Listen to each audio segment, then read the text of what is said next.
were at one of the most severe and long-term drought periods that we had seen in decades. Well, the initial fire was actually did not start on the refuge. It started about 12 miles northwest of the refuge on private property, northwest of Waycross. It was started by a downed power line, which fell down into a just tender, dry power line right away. And there was somebody pretty much on the scene that saw it, got on the phone, was saying, hey, we've got a fire starting up. And nevertheless, it just absolutely exploded. Within a couple of days, it was 1,200 acres and growing. I mean, just by leaps and bounds, it was growing. Well, we were concerned probably the day after the fire started, given projected forecasts and whatnot, it was going to be driven towards the refuge, so they immediately engaged us. Another fire started just to the north and west of Fargo, and that, believe it or not, the railroad was fixing some rail lines, and they were just welding up their deal, and a spark hit, and that fire ran into about 30 or 40,000 acres in a couple of days. We had, different fires going within the swamp itself. It was something. The one from outside moved into the swamp. The one that ignited inside the swamp grew enormously, and finally they all merged together into one big fire. In order for the swamp ecosystem to maintain itself as a swamp ecosystem, it has to have fire. Historically, I think if you look at the records, these big fires occur, roughly about every 20 to 30 years.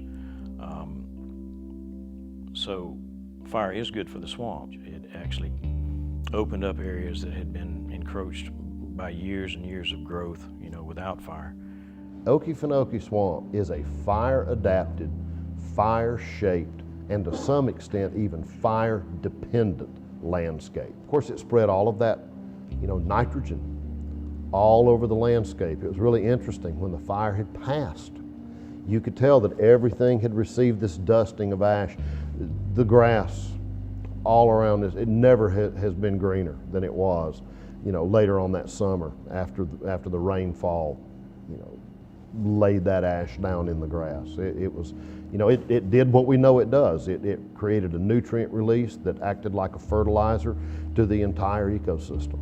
So fire is one of these fickle things that it's different every time. It burns a different pattern. So as long as you have this landscape with a variety of patterns, you have all sorts of built-in resilience and diversity for your species. So our wildlife really came back quite well. If it wasn't for droughts and fires and floods, the Okefenokee would just evolve into basically a forested bog with a lot less diversity than we have right now. So it's integral to the health and long-term viability of the Okefenokee Swamp in the wilderness area to have fire and droughts and floods. It's what makes it, so unique and beautiful. At the high point, I think there was something like 4,000 firefighters from all across the United States working, on this fire. It was huge. It was 560,000 acres, I believe, was the figure. We just had to wait on what we call a season-ending event, which could be anywhere from a 5 to 6 inch rainfall. Now it got real close. That fire ran down into Florida. And if it wasn't for the Osceola National Forest and their prescription burning program that removed they treated thousands of acres of forest lands just prior to the fire to remove the fuel load. And a number of communities that really had got ahead of the curve the year before and did a wildfire wise community kind of fire planning, where they really look at their community and look at the edges of it and reduce fuel. That stopped that fire from going into Lake City. And so the potential, we were within a hair's breadth of really coming to the point where thousands of people would have had to be evacuated. But because of the effort of different land managers to use wildfire to deal with the fuels ahead of time, and communities that were really, thought ahead of this and got rid of a lot of that urban interface heavy brush, that fire stopped before it really caused that much trouble. And all these volunteer fire departments were all doing their part to stop that fire, push it back, contain it.